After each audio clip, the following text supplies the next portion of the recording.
quand on veut gouverner les hommes, on ne les chasse pas par la terreur, on les fait suivre par l'amour. C'est écrit dans des carnets posthumes de Montesquieu publiés en 1943. Amour, c'est ce qui règne entre Maurice Kamto et le peuple camerounais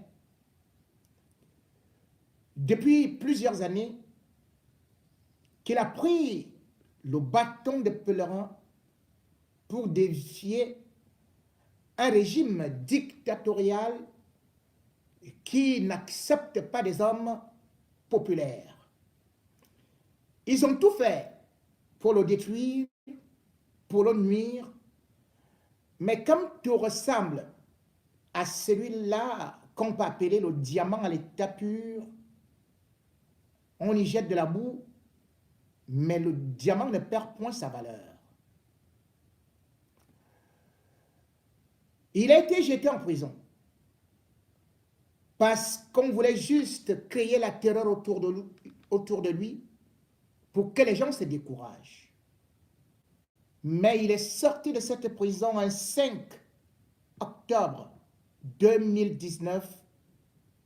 Yaoundé était en fusion, en ébullition, parce que voyant un homme qui a fait de la vérité sa profession et dont la seule ambition est de pouvoir apporter un changement dans la paix sociale et surtout dans la cohésion, en évitant de tomber dans le piège de la tribalocratie, de l'ethnofascisme.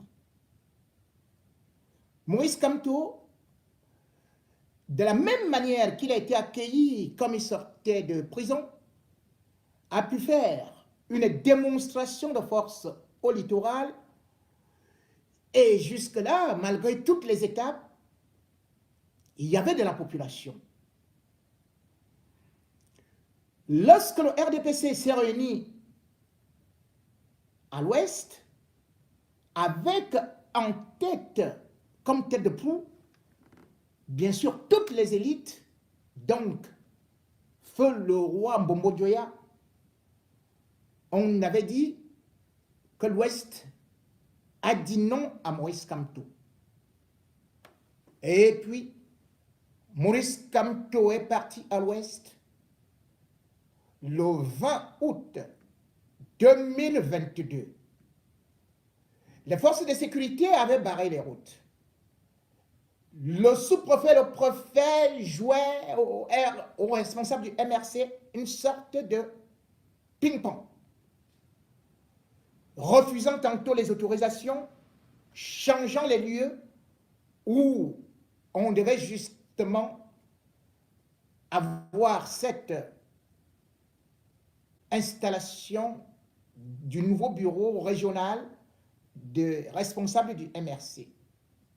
Et finalement, c'est devant une église, l'église évangélique, que Maurice Kamto, comme Jésus était apparu devant ses apôtres en liesse.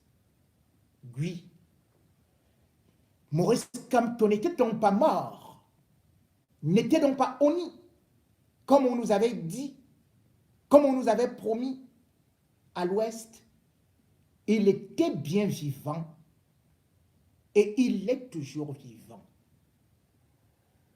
On a pris, à l'instar de ceux-là qui étaient des traîtres à côté de Jésus, Judas Iscariote, pour le trahir. Et ils ont tout fait pour présenter une image noircie de Maurice Kamto, particulièrement les élites de l'Ouest, en commençant par Jean de Dieu Momo. Momo est déjà dans des oubliettes, il a échoué sa mission. Et puis on s'est dit, Attaquons-le directement dans son village. Pour les 40 ans du régime, jamais il n'avait vu un homme résister et surtout glisser telle une anguille entre leurs mains. C'est ainsi qu'on mit en mission, bien sûr, Jean Coueté, le patron du RDPC, et aussi on prit un chargé de mission à la présidence de la République.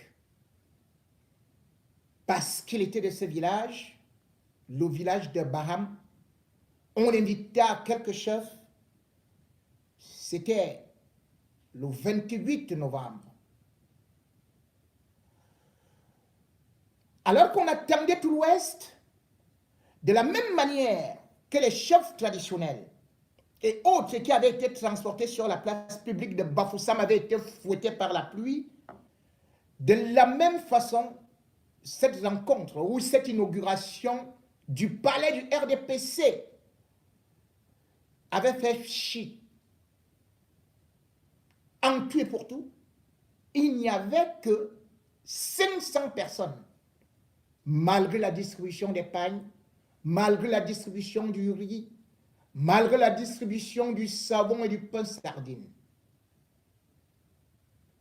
Et puis, on s'est dit, au cœur de la capitale, Maurice Kamto ne pourra jamais sortir, puisque d'ailleurs, on l'avait déjà séquestré dans son domicile. Mais à force de frapper sur Maurice Kamto, à force de vouloir le dénigrer, le rabaisser, l'enfermer, le peuple n'a fait que se rapprocher. Et le régime s'est dit, on va montrer que sa cote de popularité a baissé. Il fallait donc lui donner une autorisation à Yaoundé pour l'installation des membres de son bureau à Mendon. Maurice Kamto a accepté cette mission. Et tout un chacun d'entre nous a vu la démonstration de force d'un Maurice Kamto requinqué, en pleine vitalité, et surtout évoquant la pluralité, la multiculturalité d'un pays qui non seulement a toujours été considéré comme sacré, mais malheureusement qui est actuellement divisé par le tribalisme. À Mendon, Maurice Kamto, au milieu des ovations, n'a pas voulu jouer au grand baron. Non. C'était un garçon bonne humeur parce que une véritable communion avec la population s'était établie. Et ce Maurice Kamto-là, en pleine relaxation, en pleine chanson, eh bien, invoqua les dieux qui d'ailleurs avaient béni les cieux dans cet environnement où pourtant on s'attendait à une pluie. Lui, les dieux sont du côté de Maurice Kamto.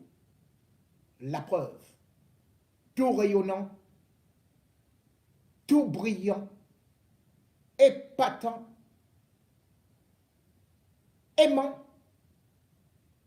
virevoltant.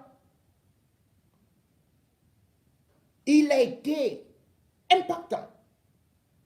Et surtout, il a été convaincant, intéressant. Parce que ce qui venait du fond de son cœur n'était pas du jeu, mais c'était de la sincérité.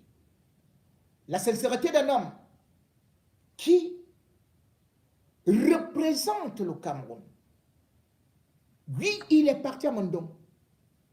Ce Mendon où il a poussé quelques petites chansons, non seulement pour honorer Dieu, mais aussi pour honorer ceux qui étaient peut-être les premières populations à y habiter. N'oublions pas Yaoundé, qu'on appelait Ngole Wondo. Eh oui, là-bas à Mendong, lorsque le roi Charles Atangana, chef supérieur, allait, eh bien, on chantait toujours Atangana fois Hakoli Kabli, Atangana fois Hakoli Kabli, Atangana fois Hakoli Kabli. Ankunkuma yebe yangowa, ankunkuma yebe yangowa. Atangana fois Hakoli Kabli. Maintenant c'est comme toi, no fois Hakoli Kabli, comme toi, no fois Hakoli. Comme toi, Atangana. Oui! À partir de cet instant, en vertu des pouvoirs qui me sont conférés par le peuple des fourmis maillants, je te consacre Kamto Atangana. Oui, s'exprimant dans la langue locale. Oui, épousant toutes les traditions. Et surtout avec des vibrations qui ont fait qu'il soit avec ces populations. Voilà ce que l'on appelle une démonstration de la popularité. Kamto l'a fait comme dans un show où il était la star, mais où plutôt il laissait les autres participer à cette manifestation qui restera dans l'histoire et surtout où il nous a surtout démontré ce que les autres n'ont jamais réussi à faire. Combien de fois, en 40 ans, Paul Biya donc Kwete disait au Bamileke que vous n'avez qu'à choisir une seule personne, celui-là qui vous aime, c'est votre frère, c'est Paul Biya. Les élections prochaines arrivent. Et il ne faut pas être ingrat, il ne faut suivre qu'une seule voie, celle de Paul Biya, celui qui vous aime beaucoup. Combien de langues y a-t-il au Cameroun? Paul Biya a-t-il chanté? A-t-il parlé une seule langue locale? Connaît-il dire bonjour en Baham, en Bangante, en Fufulde? Encore que le Cameroun est bilingue. Maurice Kamto, mélangeant, ou plutôt prenant le français, puis repiquant en anglais, permettait à tout le monde, à un Cameroun bilingue, de se retrouver dans son discours.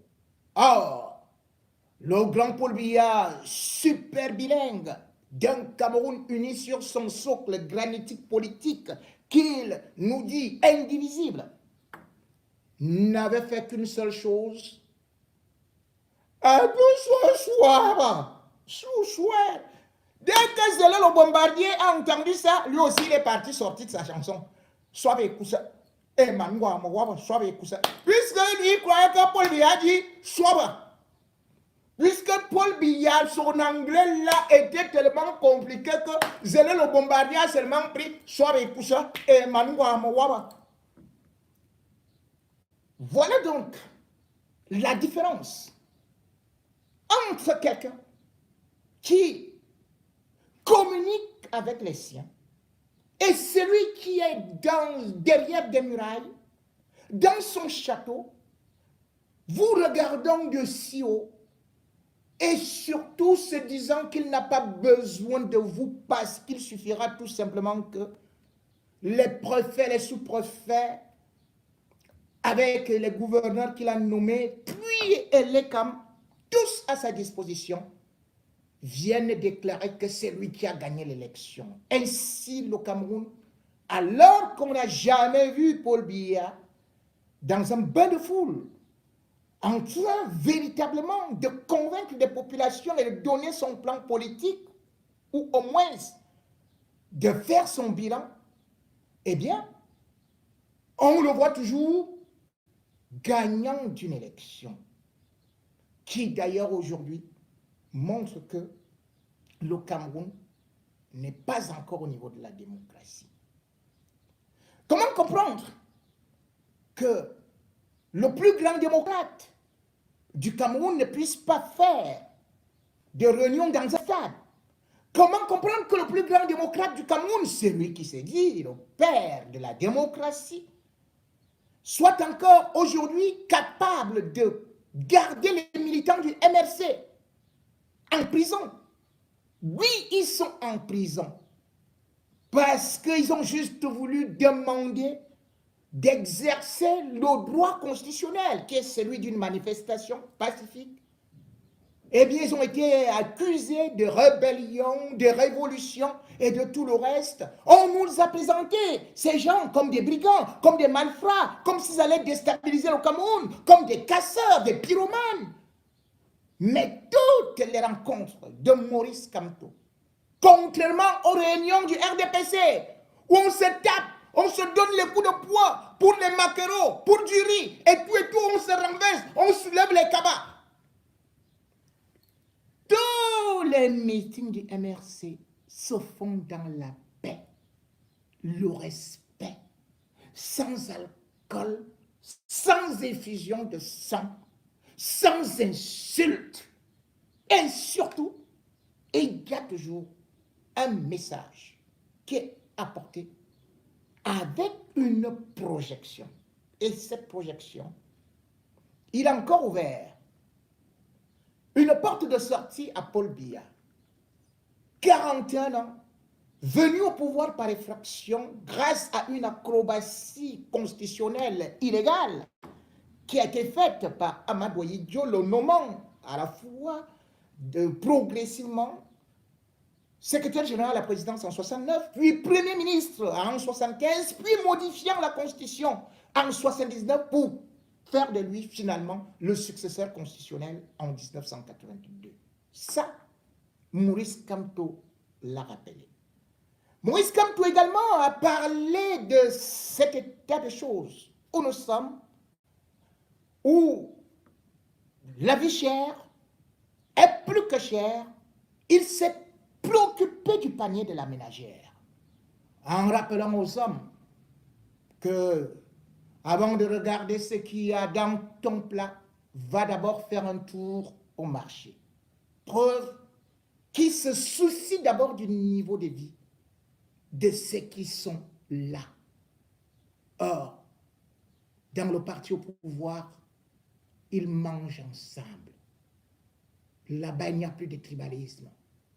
Ce sont leurs enfants qui font toujours des marchés. C'est eux qui ont détourné l'argent de la canne, du Covid, ou encore de tout ce qu'on peut connaître comme Glencore. En balayant tout cela, Maurice Kamto a donc fait un autre bilan négatif des régimes totalitaires, génocidaires, qui, jusqu'à présent, ne veut pas mettre fin à cette guerre avec nos frères anglophones. Il a d'ailleurs évoqué cela.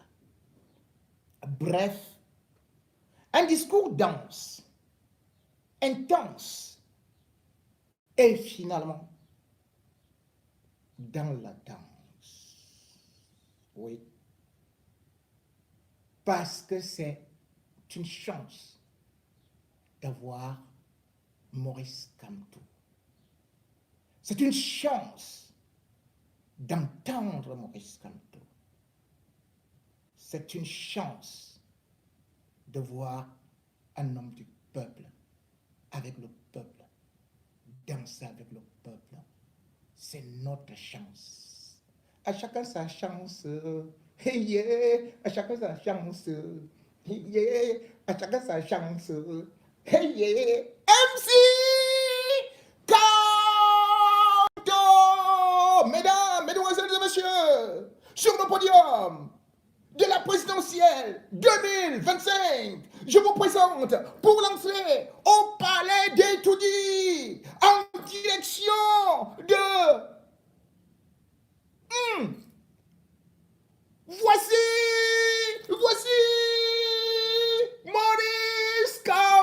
non, MC Camto, le show.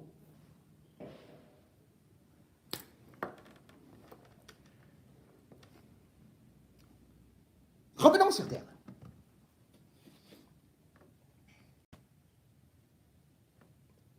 La manifestation, ou plutôt l'installation de nouveaux responsables du MRC dans un stade plein à craquer où il y avait des dizaines de milliers de sympathisants, de militants,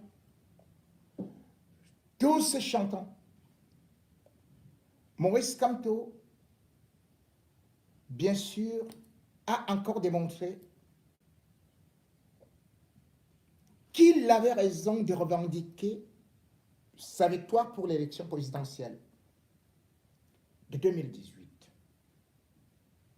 Comment donc comprendre qu'un homme d'une telle popularité, d'une telle générosité, au sommet de l'intellectualité, alors qu'il a eu l'accord des autorités et qui souvent réussissent toujours à pédaler, mais qui aujourd'hui comprennent qu'on ne peut plus résister au vent. Comment comprendre finalement que ceux-là qui devraient être là, les premiers ne soient pas là? Les médias. Où était donc Vision 4? Oui, Vision 4. Voilà la télévision qui nous a présenté Maurice Kamto comme étant le plus grand tribaliste parce que chez eux, avec l'ancienne formule, un Bamileke ne sera jamais au pouvoir. Et d'ailleurs, ce Vision 4 avec Jean-Pierre Moukbelinga, juste avant la présidentielle, avait déjà monté un complot pour inviter Maurice Kamto sur le plateau et l'empoisonner. Dieu merci, Maurice Kamto n'était pas parti là-bas.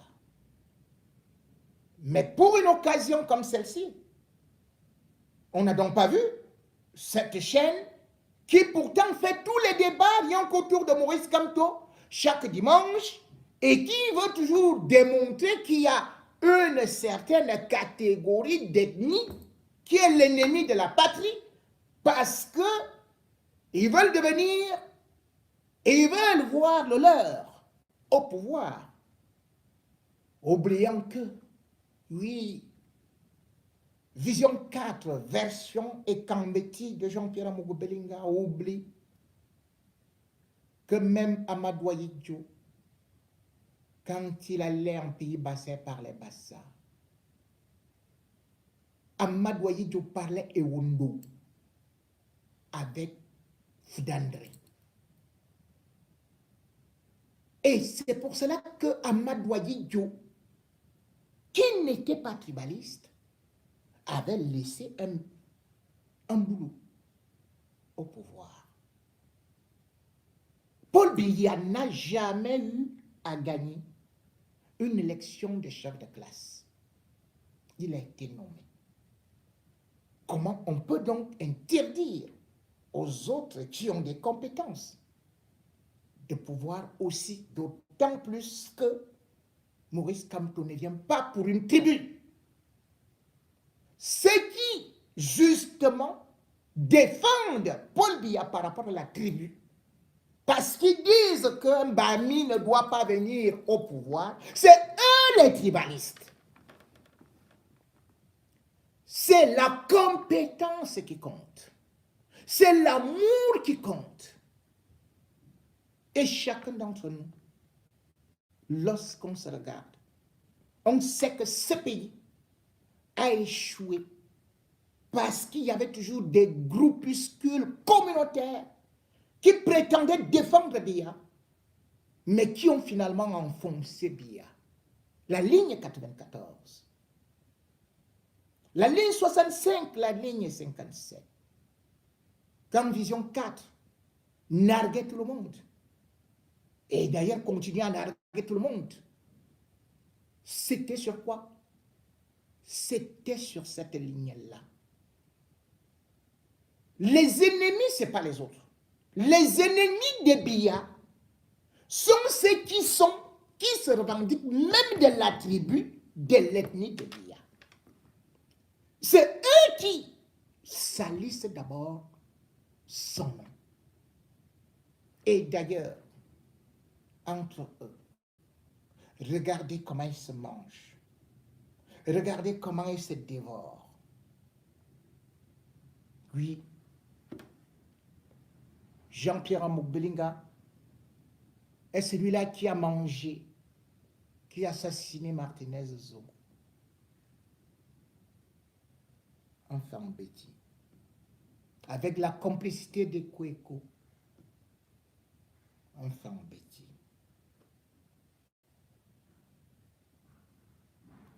Aujourd'hui, c'est devenu une affaire de Bani.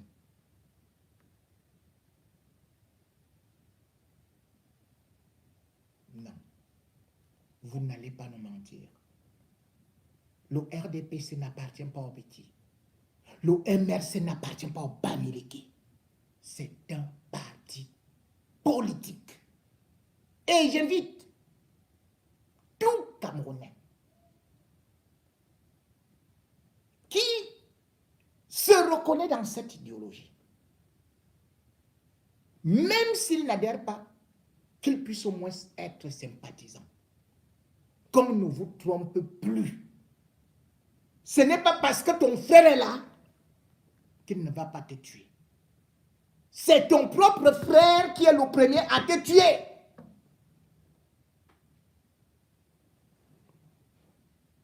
J'avais annoncé ici un crime crapuleux, par exemple, à Konolinga.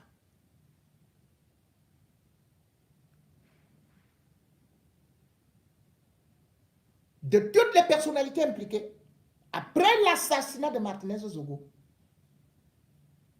7 jours, les frères qui éliminent un jeune. Maurice Kamto a évoqué l'assassinat de Martinez Zogo, Dola Bébé. Regardons cela de très près.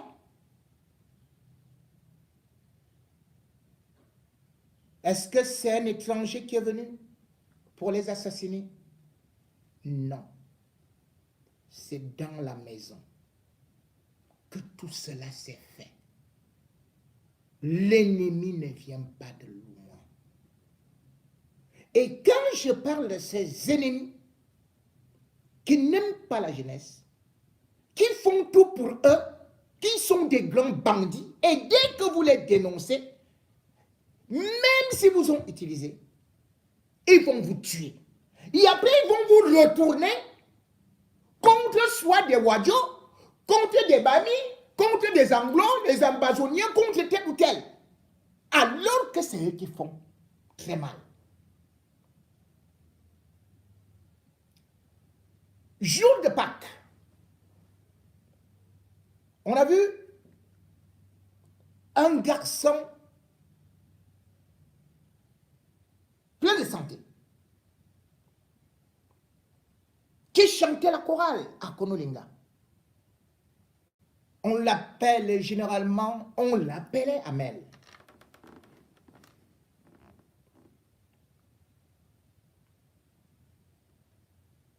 De son vrai nom, on doit.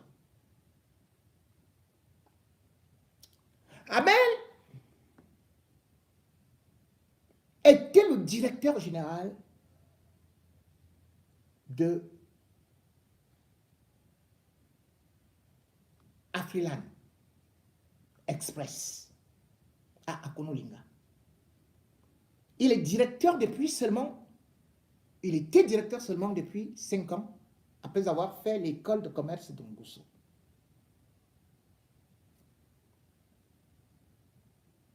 Et puis, ce n'est pas un Fambeti qui va le prendre. Hein.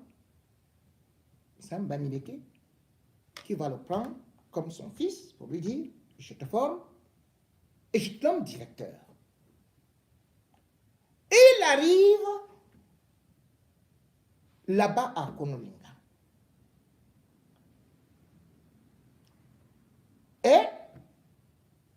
Le président du conseil d'administration, c'est monsieur le maire d'Akonolinga du nom de Akamba Asembe.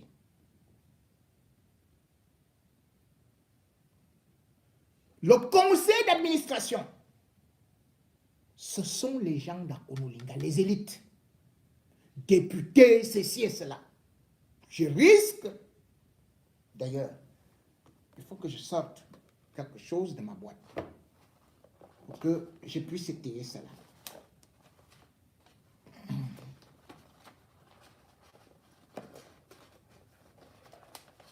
Ce qui est terrible, comme je le dis toujours,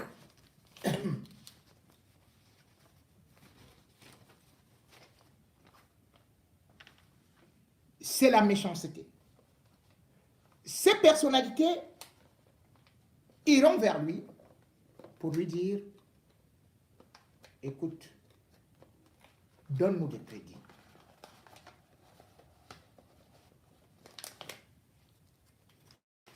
Ces crédits, ils commencent à les donner, croyant que ces personnalités d'Akonolinga allaient le couvrir. On doit, Ngoulou Amel va subir des contrôles d'abord. Mais quand il subit des contrôles, il leur dit, revenez mettre de l'argent dans la banque. On dit non.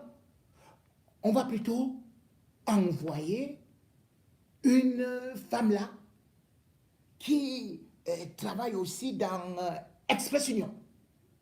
Donc quand le directeur vient de Yaoundé, on envoie cette femme-là, elle renfloue les caisses. On fait le contrôle. Après le contrôle, on reprend de l'argent, on repart avec. Amel se retrouve donc dans des problèmes. Et au moment où il était invité à Yaoundé, il appelle le maire pour lui dire, mes patrons me convoquent à Yaoundé. Et là, je n'en peux plus. Le maire lui dit, ok, je viens te donner une part d'argent que je dois à la banque. Nous sommes le lendemain de Pâques, le lundi de Pâques, donc je crois le 10 avril 2023.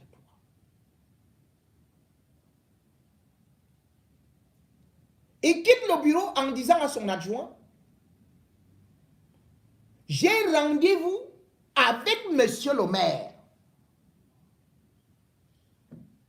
à Kamba Sembe.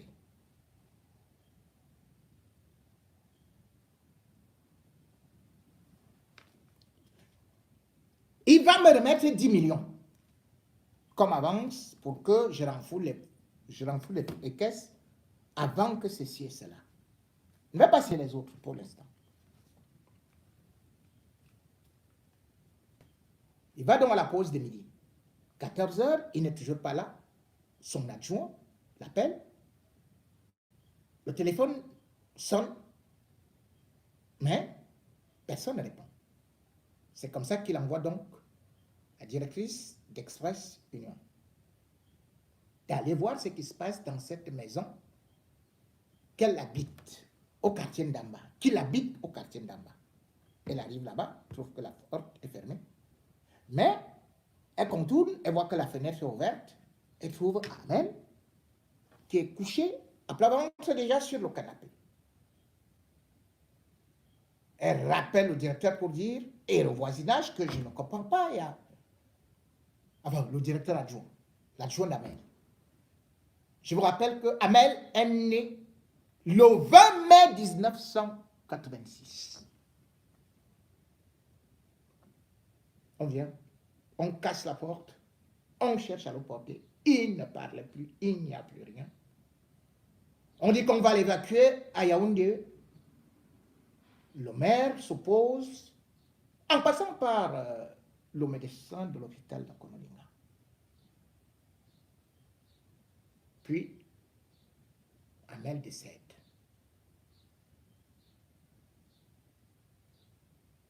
son grand frère arrive et décide que il doit ramener la dépouille à Yaoundé. Mais le maire l'appelle à côté, au téléphone. Il appelle son grand frère. Le maire s'écarte, l'appelle et lui dit, ça ne sert à rien parce qu'il s'est suicidé. Comment il s'est suicidé? Il dit non, en fait, il avait beaucoup de crédits et on devait l'auditionner aujourd'hui. Il a préféré se suicider. Déjà, le grand frère d'Amel, qui lui-même travaille, je crois à l'hôpital central, il est infirmier, ne comprend rien. Qui lui a donné son numéro de téléphone? Il ne l'a jamais vu. Ils ne sont pas de la même famille. Comment il a fait pour l'appeler? Bref, la dépouille est transportée à Yaoundé. Et à la suite de l'autopsie,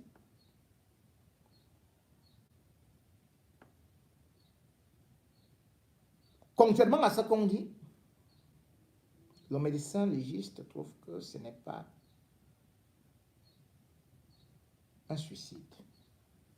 Le poumon avait une quantité importante d'eau et patati et patata. Le médecin, c'est Mogué Tidiane.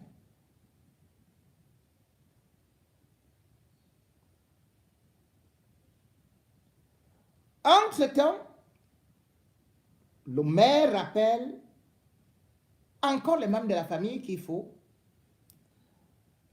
rapidement l'enterrer. Et plus particulièrement, il va appeler Langa Achille. Il cherche à le convaincre. Langa ne peut pas prendre cette disposition-là, d'autant plus qu'on a déjà alerté la police scientifique et le directeur de la police scientifique a chargé l'officier Mbok de faire les enquêtes. Mais quand il contacte maintenant le commissariat à Konolinga, on lui dit non, attends, c'est qu'en réalité, il s'est suicidé. Pourtant, l'autopsie dit autre chose. Puis le maire rappelle encore, cette fois-ci une cousine, Yvonne Ekene, pour lui demander de vite enterrer.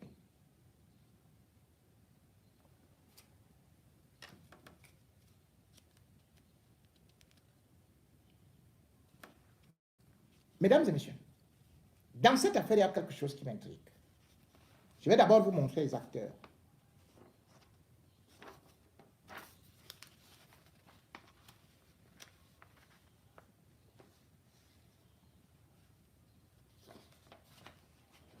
Voici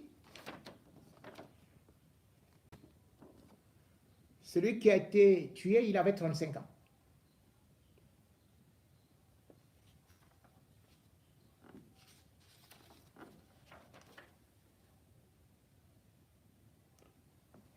Vous voyez bien que ça, c'est le jour de Pâques. Le lendemain de Pâques, il a rendez-vous avec le maire et pam. On dit qu'il s'est suicidé. Avec quoi? Avec quel médicament? On ne connaît pas. Il n'y a pas de corde. Il n'y a rien. Il n'y a absolument rien. Ça, c'est son adjoint. Parce qu'il faut que vous compreniez que je connais chaque acteur dans cette affaire. Ça, c'est un témoin. On ne l'a jamais entendu. On n'a même entendu personne de toutes ces personnalités sur cette affaire, sur ce crime.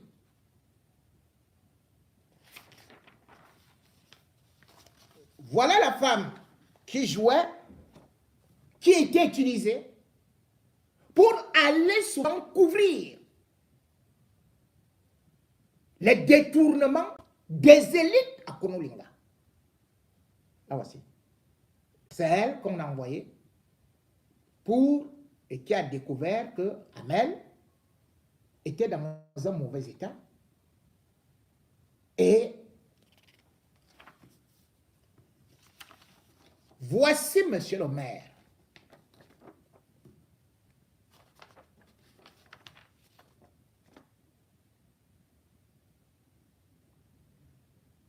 Akamba Asembe. Monsieur le maire, je vous pose une question. Vous étiez le PCA de cette banque. Comment Amel faisait pour détourner? Comment vous avez su qu'il s'est suicidé? Est-ce que vous vous êtes déplacé pour aller lui remettre les 10 millions? Si oui, ils sont où? Puis, question très importante. Comment avez-vous obtenu le téléphone des membres de sa famille? Monsieur le maire, où sont partis les 2 téléphones et l'ordinateur d'Amel?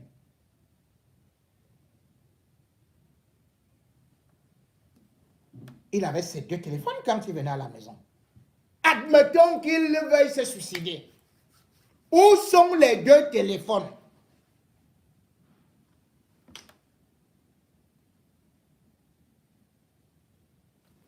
Monsieur le maire, pourquoi vous voulez qu'on enterre vite? Et c'est que vous avez beaucoup de gens qui sont bien placés, y compris à la présidence.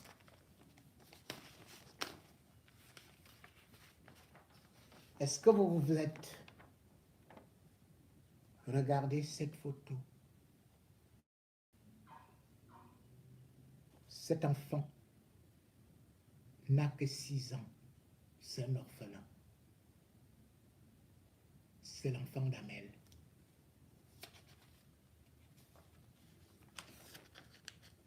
Monsieur le maire et les élites d'Akonolinga,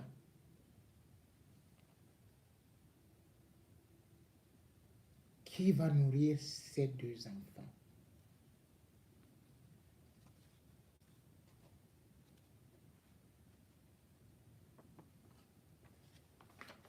Monsieur le commissaire,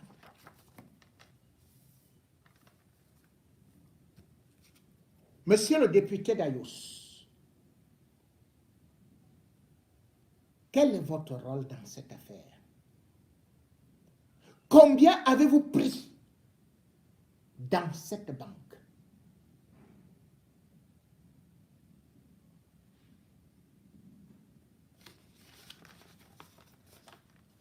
Cette histoire, nous n'allons pas la laisser.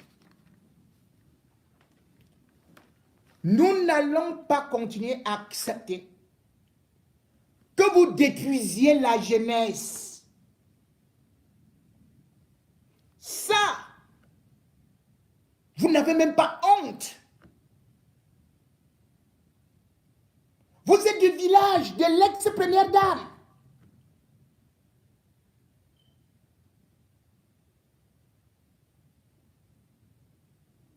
Mais vous contribuez à tuer seulement la jeunesse. Qu'avez-vous fait? Allez voir comment Akonolinga est.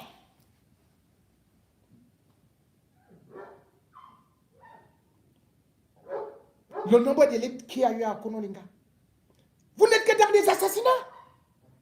Que dans des assassinats. Regardez le chef. Podia a nommé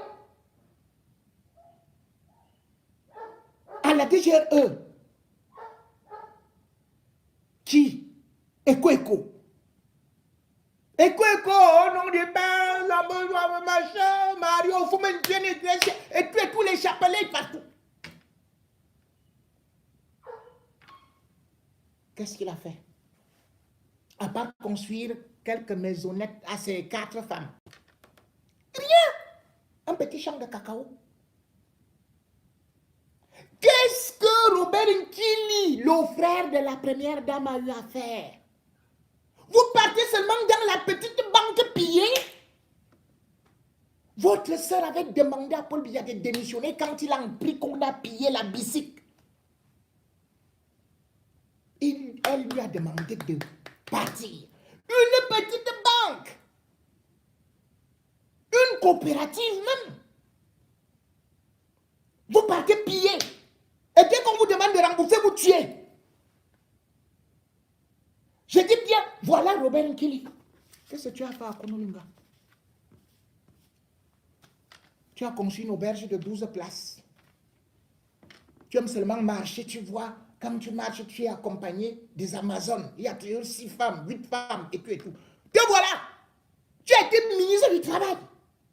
Tu n'as même pas mis les gens de Konolinga au travail. Qui? À part dans ton petit cabinet où tu as pris quelques neveux, tu as eu à mettre. Qui? Ministre du Travail. Ministre des Transports. Mais mince. Mais 14 ans ou 13 comme ministre, rien. Rien. C'est quelle malédiction ça? Il faut regarder l'autre, c'était plus un doigt. Plus son doigt. Oh, on l'a nommé à gauche, on l'a nommé à droite, rien que la crânerie, on l'a même nommé sénateur. Qu'est-ce qu'il a fait? Même pas. Et vous avez fait quoi? Et qu'est-ce qu'il a dit? Il a été remplacé par qui? Par Albert Mbida. Paul Biya l'a nommé. La seule chose que Albert Mbida trouvait, c'est d'aller s'acoquiner avec un bandit. Jean-Pierre Mourbelinga. Il est non. Regardez ce que vous avez fait. Tous ces jeunes à Konolinga se plaignent de vous. Quand ce n'est pas...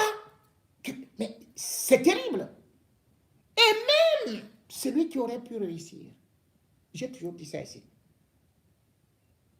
c'est Bokolomba. Bokolomba a fait à Konolinga 40 hectares de cacao, 10 hectares de poissons. Il est imbécile, a conçu un hôtel. C'est vous, Elie Konolinga, qui avez voulu le tuer. Vous êtes parti vous accoquiner avec Amourbelinga. La preuve, c'est que celui qu'on appelle Albert Mbida,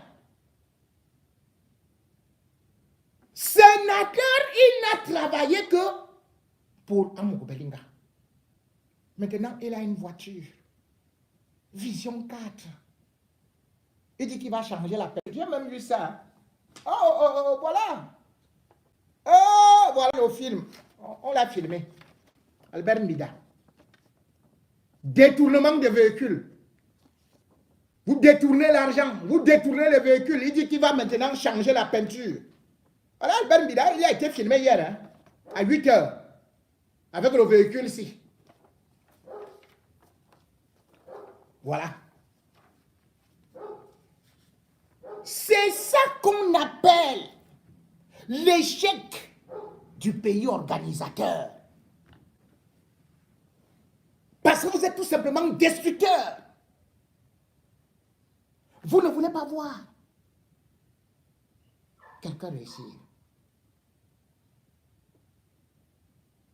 Dès que vous voyez un jeune vouloir réussir, vous le détruisez. Vous voulez seulement voir des phénomènes autour de vous.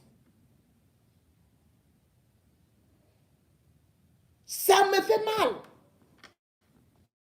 Parce que moi-même, j'ai un sang à Konolinga, par ma mère, qui est mis Yebokolo, ni Maka. Donc vous êtes mes oncles.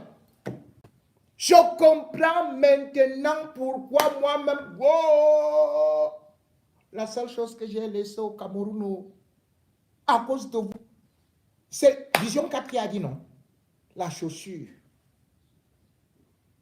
Moi j'ai laissé la chaussure sur la tombe. Vous avez même laissé quoi? Même pas les babouches. Moi j'ai laissé la chaussure. C'est avec son Raoul quoi là, machin, que Kang Bia. Elle dit que moi j'ai laissé la chaussure. Mais regardez ce que vous avez laissé. Rien du tout. Des jeunes qui sont écrasés, des jeunes qui sont assassinés. Et partout où c'est mauvais, vous êtes dedans. Nous sommes dedans. J'ai dit que, sauf que moi, je ne tue pas. Sauf que moi, je n'ai pas volé avec vous. Mais vous, avec tout l'argent que vous avez volé, vous avez été nommé 10 ans, 15 ans, 30 ans. Mais Akounou-Linga enclavé. Akounou-Linga n'a rien. Il y a à peine 3 élites qui sortent un peu du lot, que je ne peux même pas citer ici. Parce que vous allez chercher à aller les tuer.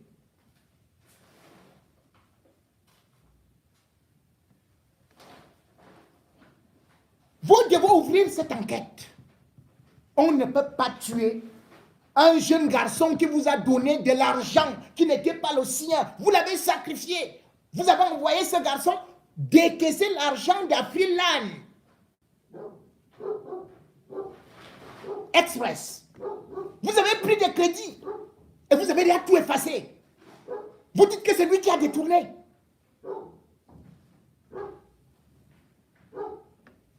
Mais faites quoi, faites quoi?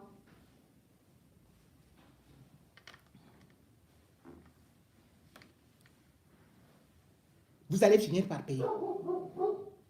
Regardez.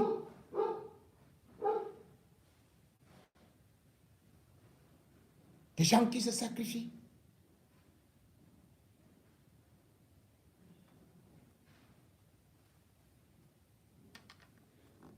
Moi, en tout cas, je vais demander à l'autre là, qui pille le bois, qui est dans le pétrole. Moi, j'ai laissé la chaussure. Avant même de partir du pays, j'avais déjà acheté du terrain. Peut-être vous serez même surpris parce que moi, si jamais m'arrive de rentrer, je ne serai jamais locataire. Mais Franck Béa, ta mère, celle qui t'a élevé, Jeanne Irène, elle est d'Akounou-Linga. Tu as des milliards.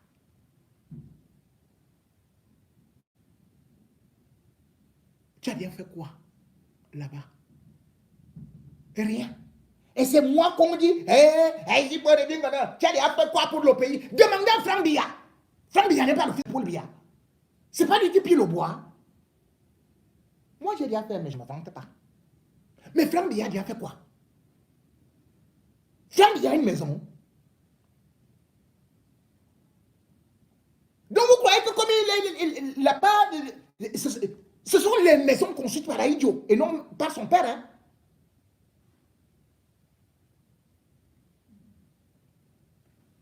Des maudits comme ça, là. Pays organisateur, pays organisateur.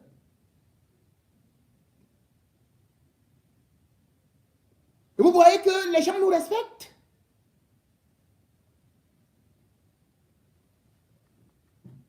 Vous croyez que vous nous aimez? Que les ennemis, c'est les autres? Vous nous montrez les ennemis ailleurs alors que vous êtes les ennemis de la jeunesse. Vous, les élites.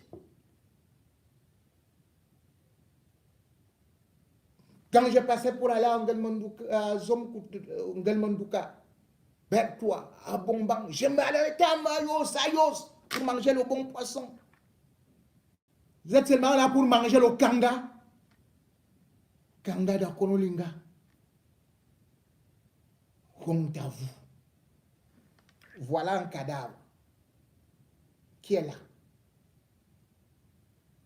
Si vous ne sortez pas, si vous ne faites pas, si vous bloquez l'enquête, je vais donc commencer à afficher toutes vos photos, one by one. Pour l'instant, je n'ai montré que Monsieur le maire.